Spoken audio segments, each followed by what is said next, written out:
GHMC ఎన్నికల్లో పొత్తు ఉండదు, బీజేపీ ఒంటరిగా పోటీ చేస్తుంది. మేము ఏ పార్టీతోని మేము పొత్తు పెట్టుకోము, బీజేపీ ఒంటరిగా పోటీ చేస్తుంది.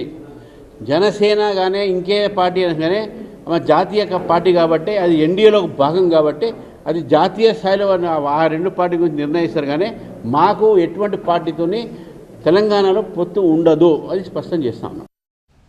ఈరోజు నిన్న ఒక స్టేట్మెంట్ చూసిన నేను రామచంద్రరావు గారిది, భారతీయ జనతా పార్టీ తెలంగాణ ప్రాంత అధ్యక్షుడు. నేను ఒకటే చెప్తున్నా, అలయన్స్ అనేది ఏదున్నా జనసేన అధినేత శ్రీ పవన్ కళ్యాణ్ గారు అదేవిధంగా జాతీయ నాయకులు చూసుకుంటారు తప్ప అది మీరు నేను నిర్ణయం తీసుకునేది కాదని మరొకసారి చెప్తున్నా.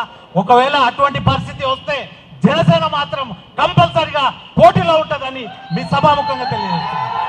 ఎందుకంటే రాబోయే రోజుల్లో జనసేన పార్టీకి ఆదరణ పెరిగింది. ఎక్కడ చూసుకున్నా మంచి పనులు చేస్తున్నాడు మన నాయకుడు. మన నాయకుడిని నమ్ముకొని దాదాపు కొత్త యువత, కొత్త రక్తం జనసేన పార్టీలో చేరుతుంది. అదంతా